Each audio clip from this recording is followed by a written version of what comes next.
Coucou les filles, bienvenue dans cette nouvelle vidéo. Aujourd'hui, c'est la suite des vlogs au Maroc et on est à Tanger.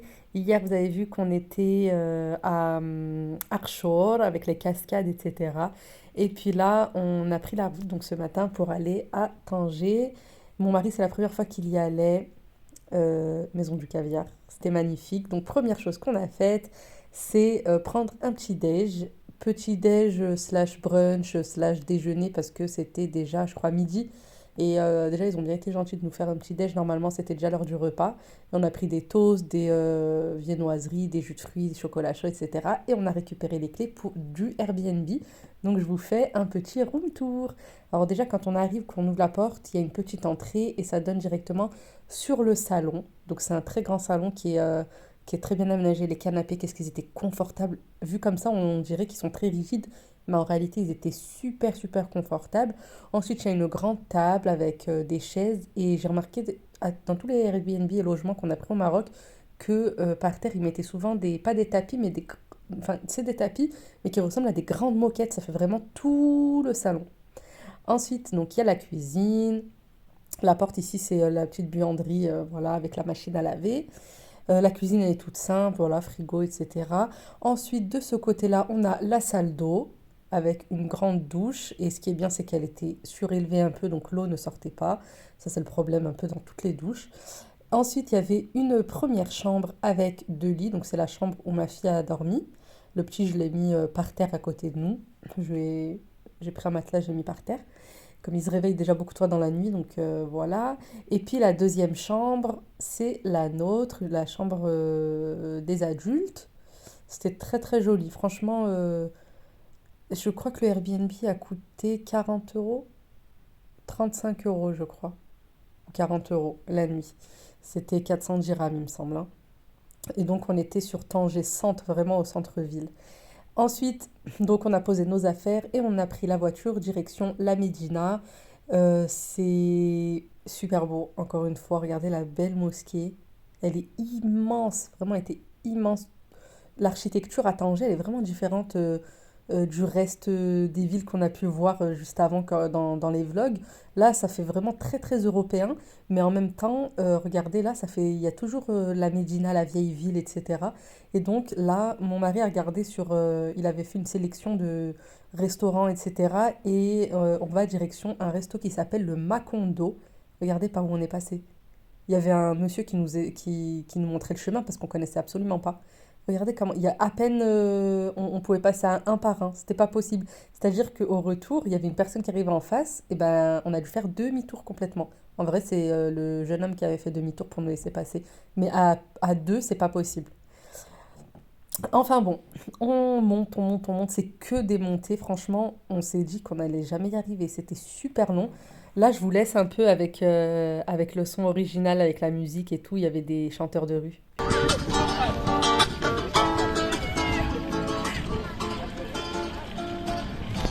Et nous voici arrivés au Macondo. Quand on est arrivé, qu'on a vu la façade, ça c'est l'entrée. Qu'est-ce qu'on était déçus. On avait marché tout ça et on était trop déçus. Et finalement, quand on est rentré à l'intérieur, mais waouh, c'était incroyable, franchement. Et vous avez vu dans les restaurants en France, à la caisse, ils donnent des petits bonbons, des carambars et tout. Là, ils donnent carrément des grenades. On pouvait repartir chacun avec notre grenade en partant quand on a payé. Et en fait, à l'intérieur, ça se présente comme un appartement. C'est une maison. En fait, c'est très clairement une maison qui est restée comme... en fait, ils n'ont pas fait de travaux d'aménagement, vraiment, c'est une maison. C'est-à-dire que chaque pièce, ils ont mis des tables de restauration. À chaque pièce, il y avait des clients. Mais ils n'ont pas fait une grande salle de restaurant, etc. Donc au début, quand on est rentré ici, on a trouvé ça joli, mais on était quand même déçus parce qu'on voyait que tout était fermé, il y avait uniquement des fenêtres. Et à la fin, ils nous ont dit non, non, mais c'est pas là le rooftop, c'est tout en haut. Ils nous ont fait monter tout en haut et là, c'était magnifique. Là, c'était incroyable. Alors là, on en a pris plein la vue et on est arrivé pile pour le coucher de soleil. Waouh, regardez comme c'est beau. Et c'est encore une fois, quand on est de l'extérieur, on voit bien que c'est qu'une maison. Il n'y a rien de ouf vu de l'extérieur. Mais waouh. Bon, en tout cas, on a pris que des cocktails. On s'est posé vite fait. On pouvait manger sur place, mais en fait, on voulait tester plusieurs choses, plusieurs endroits différents. Donc là, on avait pris uniquement des cocktails et après, on est reparti, redescendu en bas sur en bas, vraiment en bas de la ville. Et c'est là qu'on a mangé. Et regardez sur le trajet, encore une fois, il y avait des spectacles de rue. Ouais, c'est joli, ouais.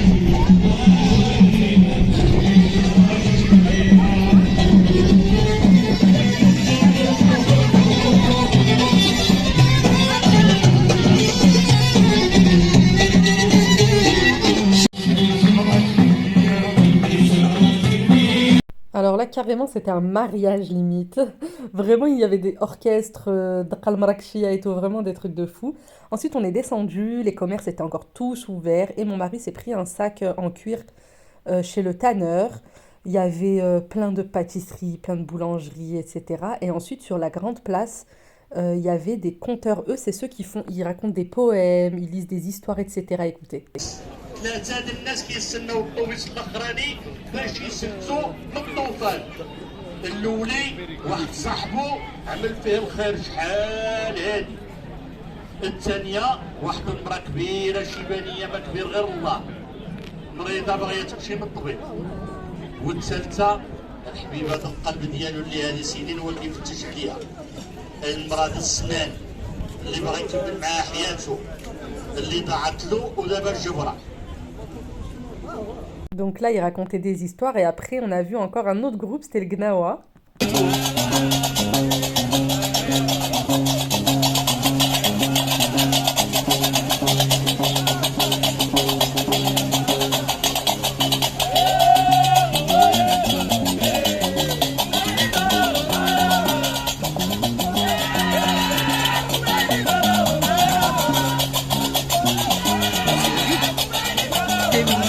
Enfin bon, vous voyez bien qu'ici ça s'arrête jamais, il y a des groupes de musique de partout, il y avait les conteurs d'histoire, les poètes, etc. C'était trop trop bien. Et ensuite, du coup, nous on s'est posé vraiment là où il y avait les chanteurs juste avant pour manger. Moi j'ai pris un tagine de crevettes et mon mari s'est pris une assiette de fruits de mer. Et ma fille elle avait pris des frites et un burger. Et ensuite, bon là on était KO technique, vraiment on était fracassés. On est rentré à la maison, on a dormi d'ailleurs, il y avait des maisons mais spectaculaires sur le trajet. Et le lendemain, c'est le jour du départ. Franchement, on a pris une seule nuit. C'était rapide, mais bon, on a fait tout ce qu'on voulait faire. On va direction le Cap Spartel. Le Cap Spartel, pour celles qui ne savent pas, c'est un phare en fait.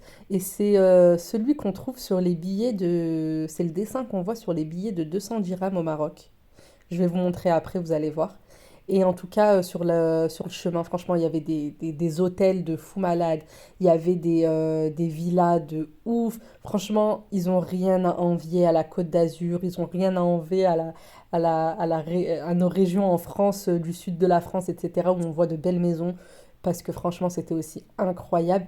Et regardez, la vue sur la mer a été spectaculaire. C'était trop, trop beau. Cet océan bleu, c'était magnifique. Et donc là, océan ou mer. Je sais plus de quel côté on est là. Enfin bon, regardez le phare au fond, c'est celui-là qu'on voit sur le billet de 200 dirhams. On est arrivé sur place et là franchement je m'attendais pas à quelque chose d'aussi beau. On voulait y aller la veille, le soir, mais on s'est dit qu'en fait on n'allait pas profiter de la vue, de tout ça. Donc finalement on a décidé d'y aller le matin en journée et voilà, juste avant de rentrer à la maison quoi. Et là pareil, il y avait plein de vendeurs, voilà, moi j'appelle ça des attrape-touristes, hein. Franchement, il y avait plein de trucs. Mais je me suis fait attraper, bien sûr. Les attrape-touristes, ça a fonctionné sur moi. Je me suis bien fait attraper. Regardez, c'est ça le phare qu'on trouve sur les billets de 200. Il est là. C'était celui-là. Et donc là, on a pris le petit-déj ici. Il était, je crois, 10 heures du matin, 10 heures ou 11 heures. Et donc, vraiment, juste en quittant, on est venu par ici. Donc ça se présente comme ça, il y a des commerces, etc. Il y a des boutiques, vous pouvez monter en haut du phare, nous on l'a pas fait. Et l'entrée elle est à 20 dirhams. 20 dirhams pour les Marocains, pour ceux qui ont la carte nationale à présenter.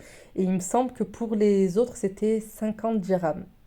Donc 20 dirhams ça fait 2 euros et 50 dirhams ça fait 5 euros à peu près. L'entrée. Et donc voilà, nous on est marocain. Alors on a payé le tarif marocain.